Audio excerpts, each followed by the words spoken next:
Tak dobré popoludnie. Ďakujem, že ste prišli.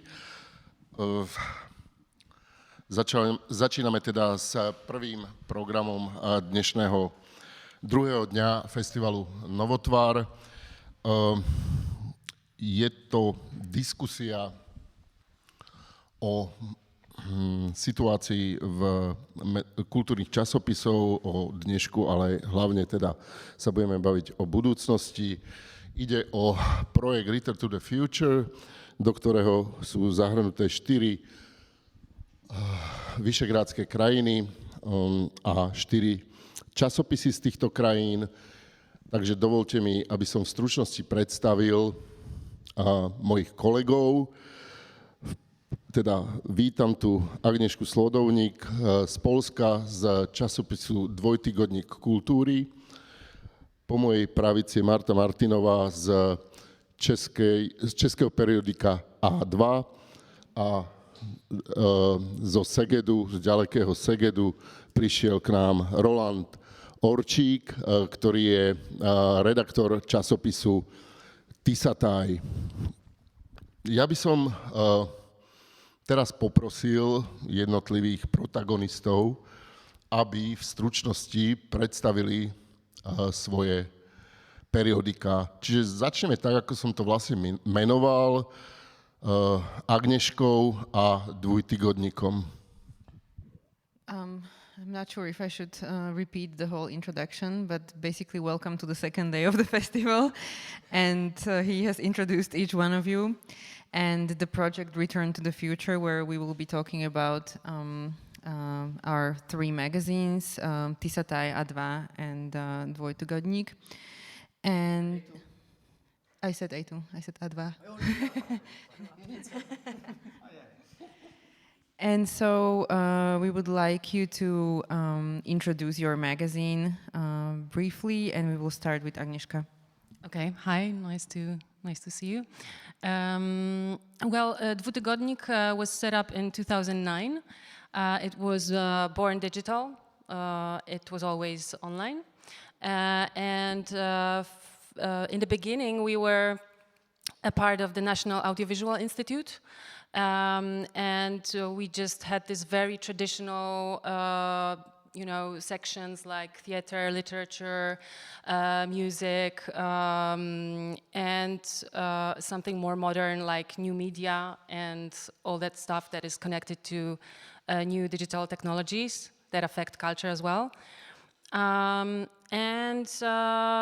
2015, when the government changed, at some stage where our funding was cut, so we managed to change our publisher to a city institution, and we were saved. So we were happy about that.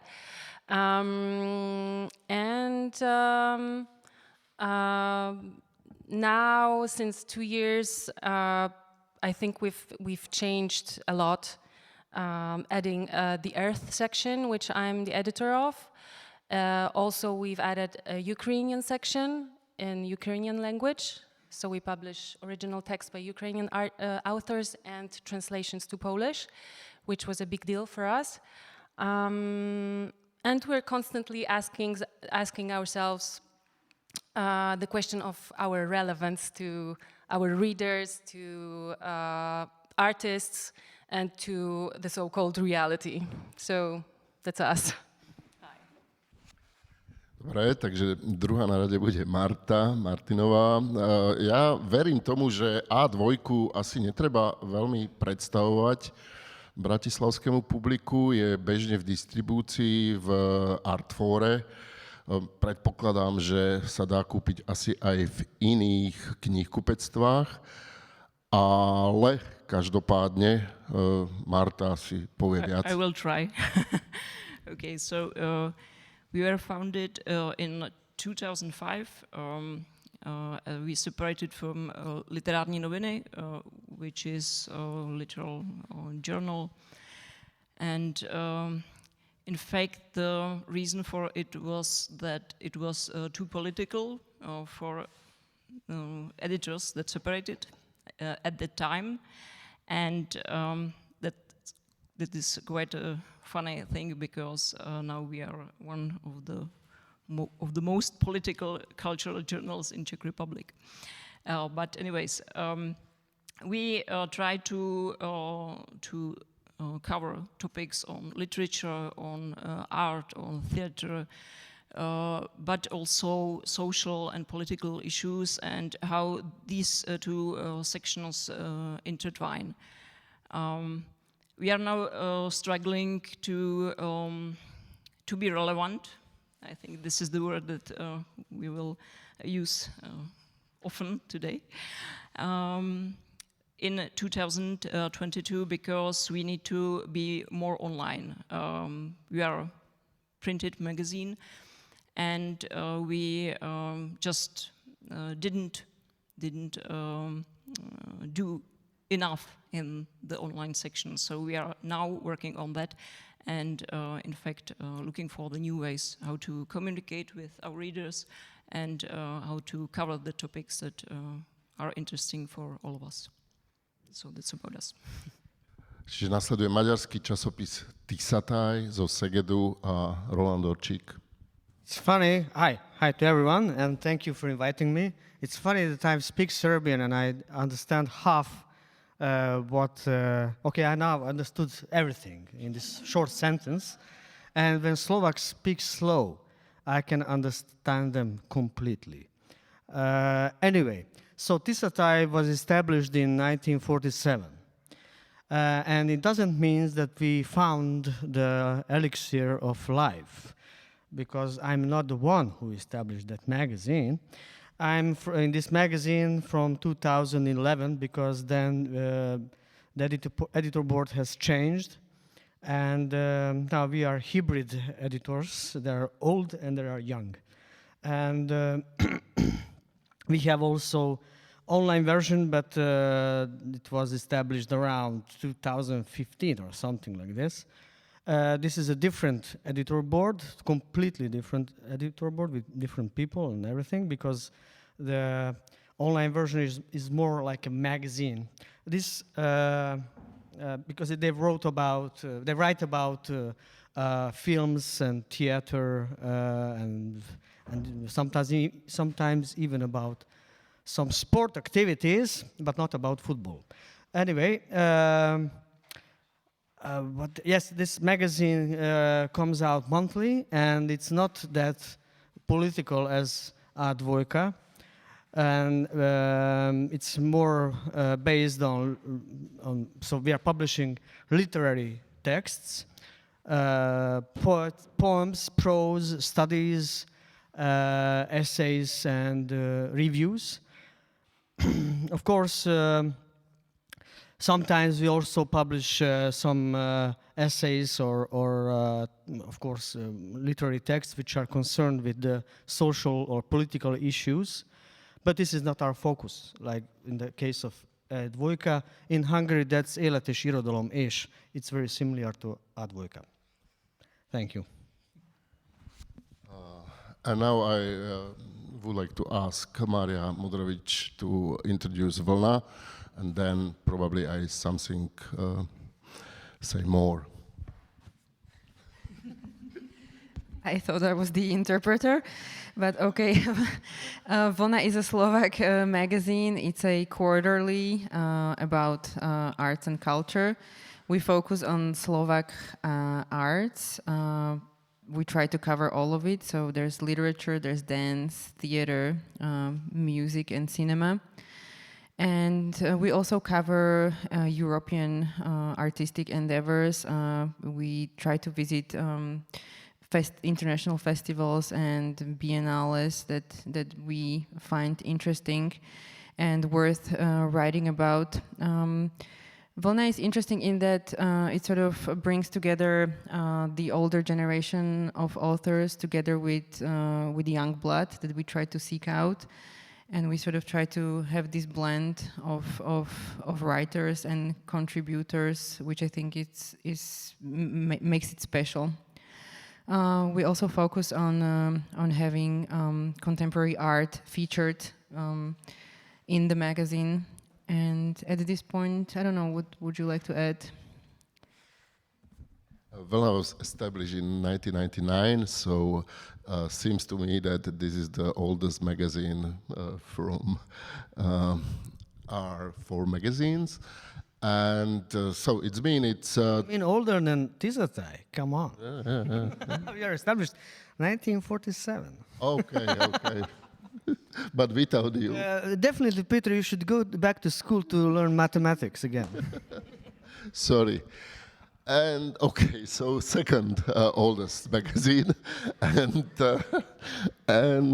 it's 24 years now, and we publish till today 92 issues.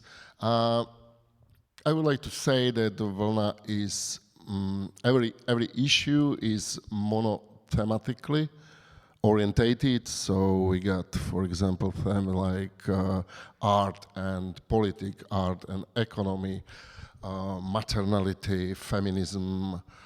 Now the last one is issue is color. We got the issue sports.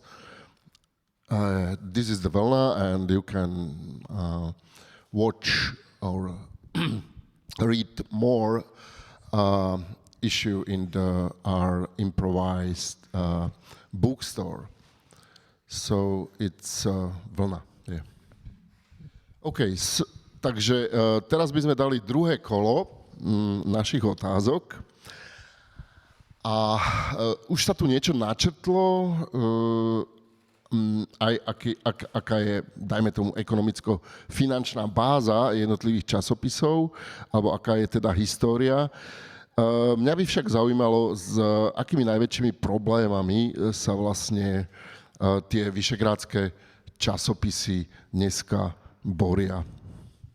So let's start with round two. We have discussed a little bit about our magazines, about their history and their financial or even economic background, but what I would like to talk about now is what are some of the issues that the magazines are mostly dealing with these days.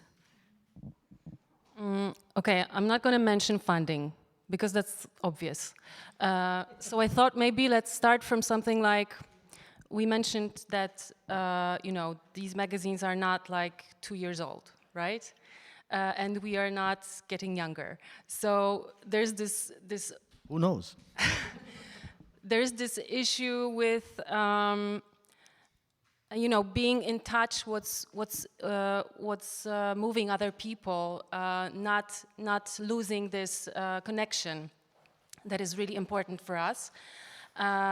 So we constantly try to look for new and also younger authors, so that we are not in a bubble, I think it's a case of several magazines. I think that they have this position, and at some stage they're just like the same people saying the same things. So it's really important for us to just be in a connection with, and also setting up a language, changing our language constantly. For example, I was thinking before this talk, what has changed, like, mostly within these years, and I just thought of this one example, which is irony. I felt that, like, 10 years ago, irony was this linguistics, tool to talk about one's attitude towards reality, arts, culture in general. And at some stage, it started to change. Like, I think irony changed to care, which is connected with seeing all the people that have their own problems, and all the issues that we can see in the arts as well. Like, artists are talking about it, writers are writing about it. But it's also important that a magazine, cultural magazine, is not just, reviewing things and being distant from it, but also sees that perspective, and that it's present in the language. So, for example, I think that's what we tried to do in the Earth section. Like, it's a section where we publish, it's either literary pieces by poets or writers who try to talk about our human relation with Earth, with nature, with animals, so that we, we do something about our attitude in the context of the climate change, and it's something like really, like a burning issue right now. And the question of what can a magazine do in such circumstances. So maybe change the language in the beginning. But also the problem about the relevance is like what a culture magazine should do when people in the forest on the Polish-Belarusian border are freezing to death. And that's something when an editor feels like hopeless, really. Like, what can we do? We should just stop doing this. We should just put our rubber shoes and just go there with like hot soup. And then, of course, there's this reflection that, okay, maybe we should fund them, fund people who know how to do it well, fund doctors who go there to the forest, and have texts, like emotional texts written about these issues. Because this is like this situation where, you just feel like what you should do in the context like this. So these are like huge problems for us about the attitude, how we are connected with such circumstances. And the funding is obvious, of course, because it's always a problem with culture. Also, there's this problem of being involved. Like, for example, we get older, we have families, we have children, so we can't work weekends anymore. And but we do want to, we want to do this job well. Well, the remark of irony was striking, I think. That's a very good point. That's something I didn't realize that I stopped using irony in like 2 years. And about the support and care, that's another really important topic you mentioned, because I feel the same, in fact. I was, in fact, running for Senate these last 4 months, and it was the reason that I felt like irrelevant as a writer, as a journalist. It just didn't seem to me enough. I wasn't doing enough by supporting people who were really in the things. Yeah, I'm quite moved in fact by her speech, sorry. But yeah, I mean, the care and support is something what we really need to focus on, even in the cultural journalism. You want to say something? No? Okay. As I said, 𝗙𝗧𝗧 is hybrid. It has a hybrid editors in every sense of the word, meaning of the word, politically, aesthetically as well. So we are funded by Ministry of Culture, foundation which is gets the money from Ministry of Culture, etc., etc. Since it's a very old magazine, we didn't have problems with the funds till now. Now, as every magazine in Hungary is in a rough situation. Concerning what we are publishing, as I said, we are more focused on literature. But of course, we publish sometimes special issues dedicated to certain problems. Regarding this political aspect, we published a special selection of contemporary Syrian poets and studies about Syrian culture, Syrian literature, and it was also, there were political statements as well. But the focus, as I said, it was on literature, mainly on literature. And about the irony, since we are, as I said, hybrid, and that means that we are not close to the irony. I don't think that irony is something wrong, even in this space of war, because we have to be consent that when we are reflecting on what's happening around us, we are more reflecting on discourses, not on the reality. So, in the irony, what we could learn from postmodernity was that this approach, and through literature as well. But of course, if we take a look on contemporary Hungarian literature, young scene, or even István Kemény, who is also here, and he is the guest for tonight from Hungary, a poet, a very significant, important poet for many generations. And so the irony didn't become a purpose for itself. You know, it's not like without irony, you are nothing, of course. So you can write about whatever you want. There are no ideological or aesthetical, but when I say aesthetical, of course, it's political and ideological term as well. Anyway, we don't have that kind of expectations, and I think it's good that we are our Weltanschauung is hybrid, because in this case we can publish different texts with different ideologies, and we are creating the space for this silent communications of texts which doesn't have voices in society. Mária? Well, I would argue that you, as the editor-in-chief, would know more about what we struggle with.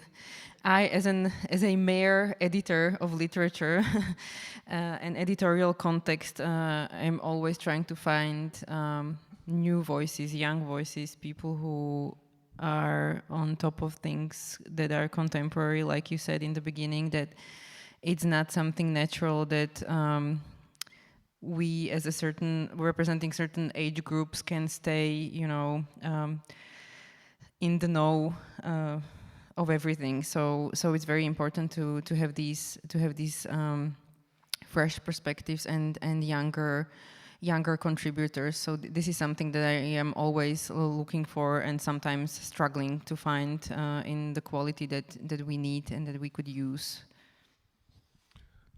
Okay, of course there are a lot of problems with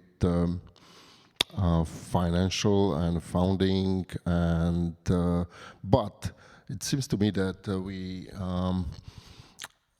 don't speak about it, and we would like to speak about contents and about some philosophy or strategy of survival of magazines like this.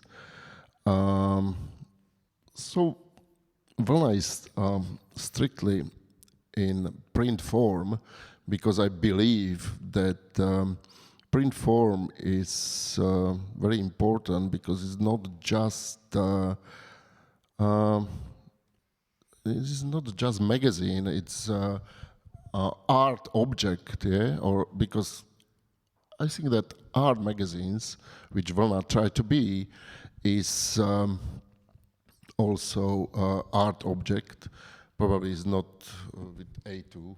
And not with Tiszatai, definitely. I don't know how Tiszatai feel it.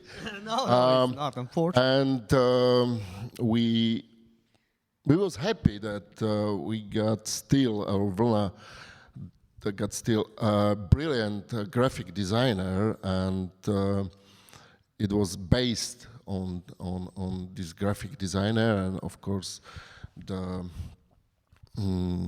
interesting pictures. And now the situation is still harder and harder because the paper go rapidly high, the prices, yeah, and also printing is rapidly higher, and crisis is knocking on the door. So we got, of course, some problem, such a kind of problem. And Mária said very good that we try to involve younger generation, and but of course also older writers got the door open. And we are open, of course, to all interesting ideas and articles. And it's true that the base of Vlna contributors is very stable, and we got quite enough articles, so this is not a problem. Problem is maybe to focus on what is think what is important, but Agnieszka and Marta say what is important for them, and it's also important for Vlna in somehow. And of course we are mostly reflected Slovakian art, but we are in, let's say, Central Europe, and of course try to reflect it also Central European art, and in the wider perspective, European, mostly European art. So it was second answer to second question. I hope that it was okay, and we are. Can I add something for this? Because of this Central Europe is also very important for 𝗙𝗧𝗨𝗥𝗡. From the late 70s, actually we have from time to time special issues dedicated to the Central European literatures. And somehow about this European, what is to be European, what is European literature, of course. This is always, we are not that, so we are publishing contemporary European, not just European literature, but it always depends on the translators. It's very hard to do, to create a space constantly for the contemporary European literature, as far as I see that. But okay. I was happy that you mentioned the non-existent Central European literature. I spoke about art because we are art magazine, not literature magazine, not just literature magazine. Of course, we got also short stories, essays, and all these thing what you mentioned in 𝗙𝗧𝗨𝗥𝗡. Okay. So maybe I could add one thing about form, problem of form, because that is also the question of relevance. In fact, we are trying to use more social media, videos, podcasts, and all these things that are, I think, really important modes of communications today. So maybe this only is something that can attract younger generations and younger authors and readers. Then you have to be open to the fact that your followers will only read exceptions, like excerpts from the text that you put there, because social media are constructed in a way that you don't leave them. You know, that it's reductive. It's like a trap. Something we are struggling with, of course, but we are trying to do this.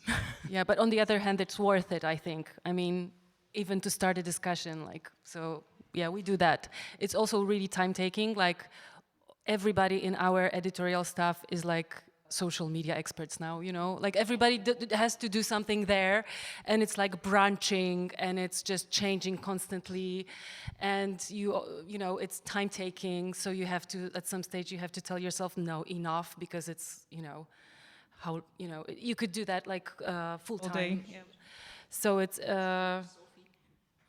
yes, we should.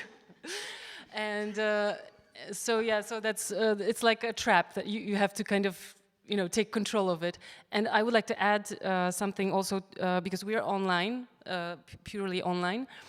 We even got a TikTok, which we don't understand, so it's not really good. Videos in 2 seconds or something. No, we don't sing there, we don't lip sync to anything. It's like we just use it in our old school way. The social problems. But as far as paper is concerned, sometimes I really miss it, because in this digital landscape, we are just so like constantly glued to the screens that you know, switching these screens off and taking some time with paper, which has got a beginning, which has got an end, is something like really countercultural now. So it's this paradox, you know, that some magazines that didn't switch to digital are like really, I think, doing a good job now, not being there or like being there just a bit. So yeah, sometimes I miss this artifact. I miss this physical, yeah, and the fact that it's a thing, you know, that you can hold. It's interesting because the published, printed part is not enough for us. So Everybody always wants something that they don't have. Even the young authors are, even if so we talk about them like the Facebook generation or whatever, but most of the authors want to be published in a physical copy as well. This is a very good point. But I was just thinking, Agnieszka, that maybe you shouldn't worry too much about social media, because we were having a part of the festival was a discussion with students this morning at the university library with the author Michel Faber, and one of the students asked him what does he think about, you know, kids today having a very short attention span because of these, you know, social media, and he said, I wouldn't worry about it too much because these things change so fast. You don't know, you know, if TikTok and all of the rest of these media will be around in a couple of years. So don't worry about it. Yeah, that's true. You have to be distant towards these things because they're tricky. And they do change rapidly. Yeah, that's true. Like, you know, now it's Facebook, then it's Instagram, then it's something else, and that's true. I added something about print and online. I used to metaphor with the music, that you get a lot of streaming platform like Spotify, Bandcamp, and I don't know what else. But I still think, and not I, but also the bands or interpreter and musician still feel that some release, I mean physical release, is still obligatory. Yeah? So it's why 90% of bands or musicians still publish CD, or now it's LP, vinyl, or even cassettes are come back. Yeah, so it's funny world, yeah, because you can play what you want on the Spotify, but for some reason, people still buy vinyl. Yeah? So maybe it's a little bit similar with the magazines. Not that in Hungary, at least, they're not buying that much magazines. I hope someday they will discover the eroticism of the physical copy of the magazine as well. The Tisza It's an erotical thing. It's erotic beast, text beast. Dobre, no vraveli sme, že otázky budú po slovensky a Mária ich bude tlmočiť, takže je tu tá tretia otázka. Kde teda vidíte budúcnosť vašich časopisov, teda aj našich, keď sa tak pozrieme, ja neviem, o 10 rokov dopredu, alebo viac, to už je na vás. So where do you see the future of our magazines when we look, let's say, 10 years ahead? Can we have? Do somebody have here that animal, because we want to predict the future now? 10 years from now, that's like... Let's say 5. Okay, 2 years. 2, yeah, that's better. 2. No, I think, but seriously, it's connected with the development of technology. So it's kind of like I can't. But okay, let's play with this, like imaginatively.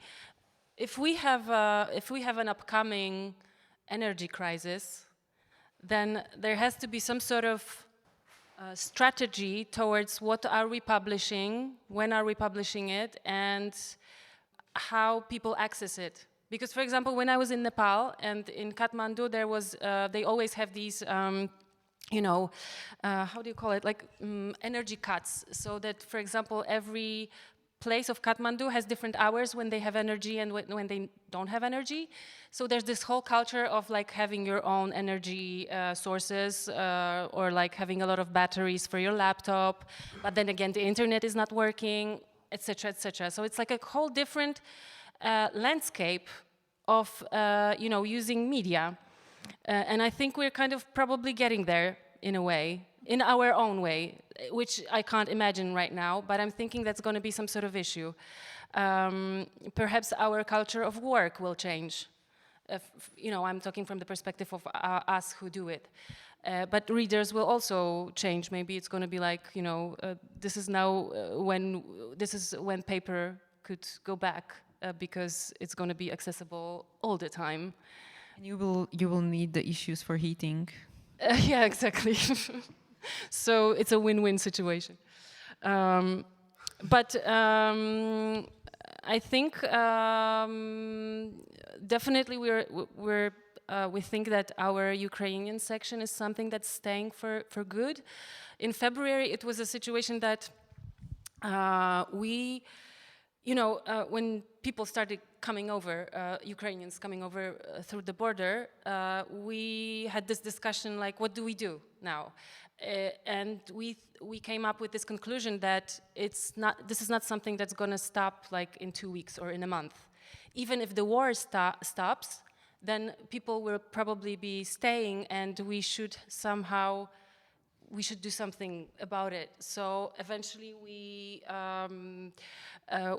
have a Ukrainian editor now that came to our team.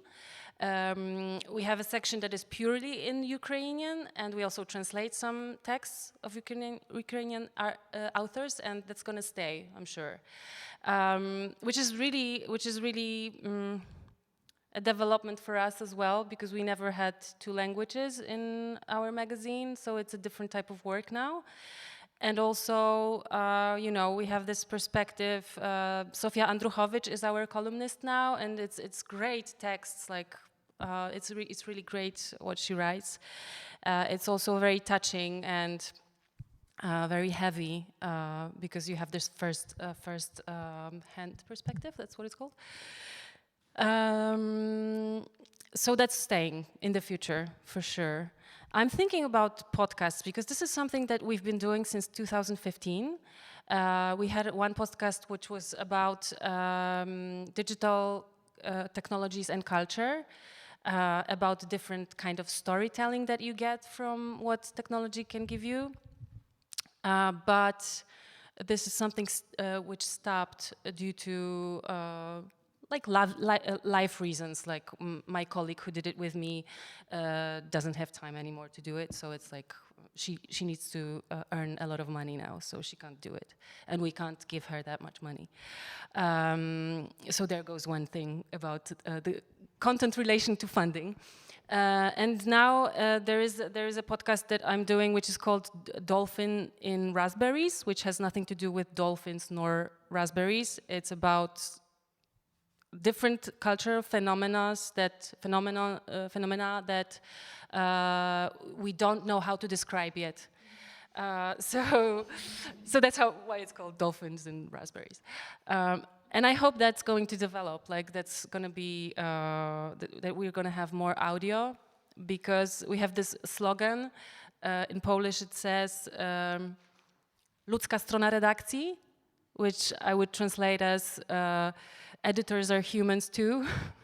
Because when you have audio, you can hear the voices, you can hear the emotions, and you never see us. We are invisible in this process. There's just the title of the magazine, there's the author and the text, but we put so much work in these texts. Like, we work with authors closely, so it's like our common, babies. And when we are present in the audio sphere, it's kind of more. We just feel more in touch with our readers. So I hope that's going to stay. Yeah. well, I hope there will be a new world in 10 years. But I think 𝗥𝗘𝗧𝗨𝗥𝗡 will be smaller, the text will be shorter, and hopefully the distribution will be better, because that's something we are also struggling with. And maybe when we save some money doing smaller papers, we can just focus on this. Definitely we will have sections about environment and climate crisis, because this is something that is really going to be huge topic after the war ends. Hopefully it will end. And I think social and political issues will be always here. So yeah, that's something I can swear it will be here.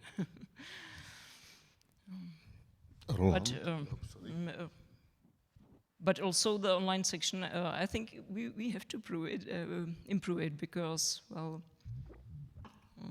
not everybody needs this fetish. Talking about technology, podcast and live voice emotions, Walter Benjamin has one very good text where he describes that when you hear your voice in a radio, you cannot recognize it in the first minute. So I found very interesting how our personal reception of technology creates the atmosphere of strangeness, or Camus has this, or Rousseau has this term, strange. When the civilization creates in contradiction to the nature, I forgot, elidegenedés. Tud valaki? Petricek, te értesz ehhez, nem? Elidegenedés. Tudod mi az, amit Rousseau fogalmazott meg? Itt vagy? Serbian.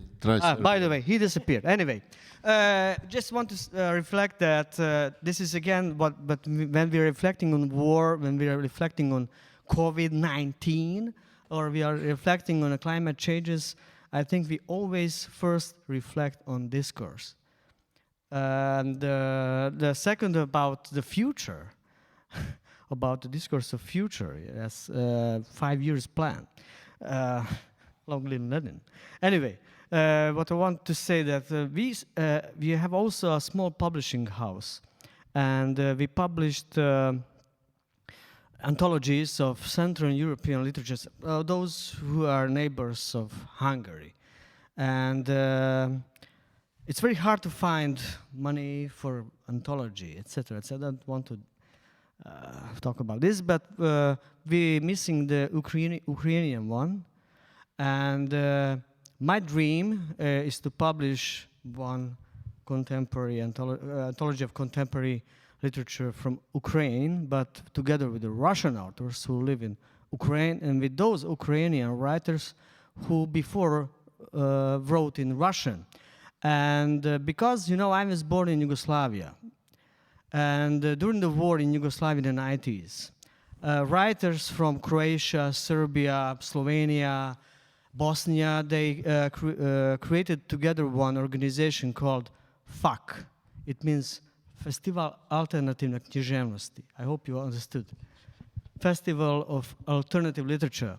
So they were cooperating, even if those nationalist ideologies were forcing them not to cooperate. So my dream is to, in the next year, first of all in magazine, to publish contemporary Russian and Ukrainian writers together.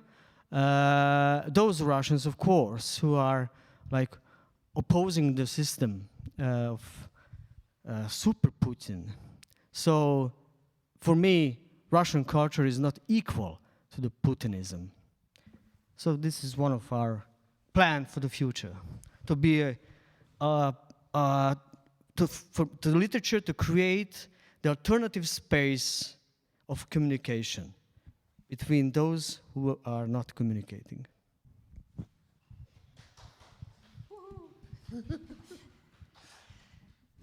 Ďakujem. I think Vlna in a couple of years, or maybe in the 10 years, will definitely have to go more digital. And also what I would like to see is for it to sort of reflect the otherness coming in and pouring into the country. And I would like to see that reflected in the language and in a sort of multilingual aspect of the magazine that I can imagine, and that would maybe reflect even the country being surrounded by its neighbors and its central position, and how sort of naturally it sometimes comes to us to understand each other, and yet in Slovakia we tend to be quite puristic with language and about language. So I would really like to see this open up as we have new people coming into the country and staying in the country. So this is definitely something that I would like to see. And yes, I think it's about time to also start covering themes of climate change and immigration and social topics a little more extensively, and trying to integrate them organically into the cultural aspect of Vlna that is always at the forefront. And our contemporary art editor, she still dreams about English version of Vlna and the distribution over the world. So I hope that sometimes be reality. Like in Czech, there is a Czech magazine Umělec. I think it's also in English as well. It's a very good magazine, by the way. Yeah. OK, no, takže čas nám pomaly vypršal a je tu ale predsa ešte nejaký máme, a teda rád by som teda dal možnosť aj vám, ak sa teda niekto chce našich hostí niečo spýtať, tak teraz je tá správna chvíľa. Áno. A anglicky.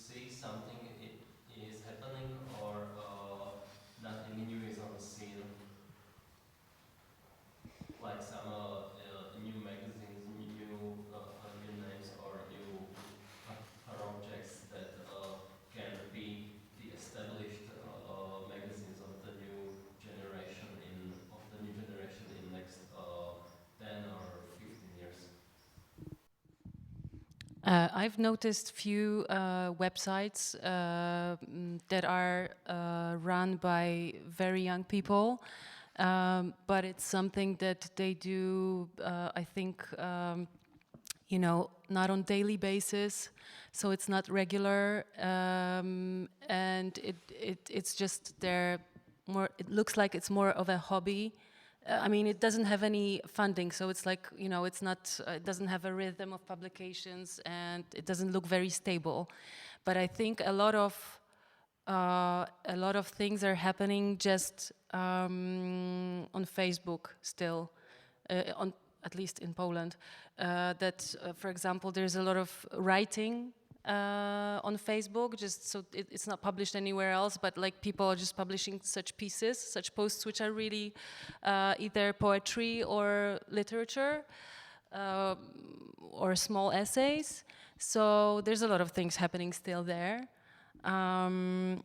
There's also interesting thing that I've noticed, but it doesn't seem, I'm not sure if it's going to last, or is it something that is going to gain some structure. I think it depends from the media landscape. Totally. I also feel like some kind of the discontinuation in this topic of reading about culture and so on. Or in last 2 years here in Czechoslovakia and also in Hungary, I saw some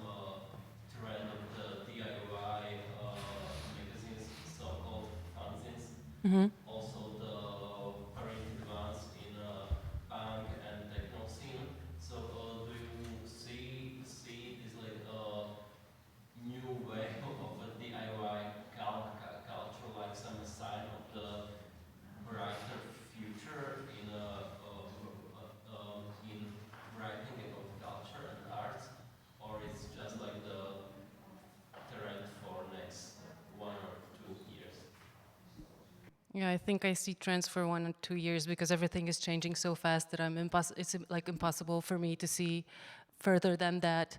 But I wanted to tell you an example of something that was very like lively for me and interesting during COVID lockdown. There was this punk. She's like a punk artist. She sings and she writes, and she's called her band is called 𝗥𝗘𝗧𝗨𝗥𝗡.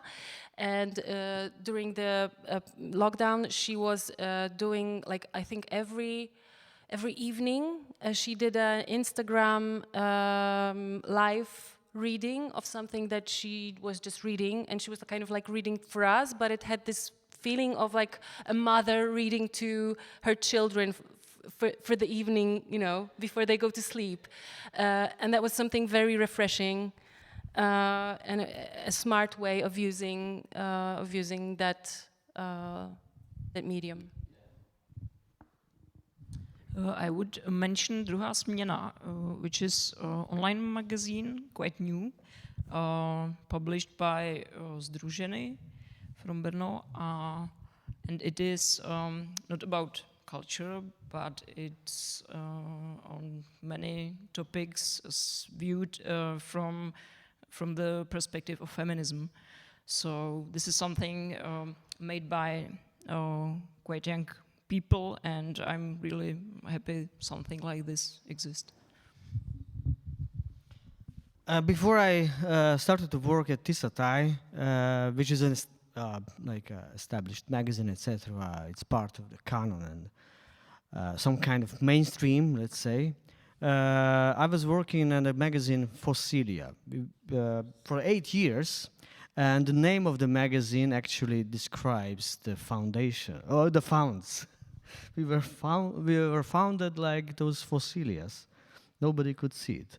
Anyway, we were completely different than 𝗙𝗧𝗨. Visually, we published radical texts with radical artistic. We were completely open to the radical artistic practices. Probably that was one of the reasons why we haven't been so founded by the foundations. But anyway, it showed me that it's very hard before you misunderstand this situation. So it was before the Holy Orban, and we had also the same problem like those magazines, those young writers who want to make now a new magazine. They will not be founded by the state organizations. By the way, since the Holy Orban is in the government, he is funding those who are, of course, the young ones, who are publishing magazines which are representing so-called, I don't know what it means, left or right-wing ideology, but okay, let's say it. But fanzines, we also have fanzines in Hungary, the young generations. But as I see that movement, I think it's very good. Everything which is so-called creates a community which founds itself. I think it's a good process, absolutely. Because then you got the community. I met one American poet in Egypt, J.K., not Rowling, but Fowler was his name, and he's from California. And he also has their community. It's not they don't live in a squat, but as they started to create their own first fanzine, then fanzine created a community. Now they are founding their own magazine, and they also have a publishing house I don't know how much it is, but okay, it's America, you know, you have a lot of people. In Hungary, I see that those authors who are in those fanzines, sooner or later are also published in the so-called mainstream magazines, and searching those publishing houses which are bigger, which are part of the canon of the mainstream. The question is always, will this author stay alive? You know that movie from the John Travolta, Stay Alive? So for every writer or artist, it's always the question, will you stay alive and will you develop yourself and create your autonomy in your art? Well, that's a process. Má ešte niekto otázku? Ak nie, tak ja by som teda poďakoval našim hosťom. A myslím, že nikam neodchádzajú, budú ešte stále tu, takže ak by ste mali záujem sa s nimi porozprávať neformálne, takže bude tu určite tá možnosť. Takže ešte raz ďakujem Agnieszke Słodownik z Dwutygodnika kultúry, ďakujem Marte Martinovej z A2, Rolandovi Orcsikovi z 𝗙𝗧𝗨𝗥𝗡 Márii Modrovich z časopisu Vlna a sebe, Petrovi Šulejovi, tiež z časopisu Vlna. Ďakujeme aj vám, že ste prišli. Ďakujem, thank you.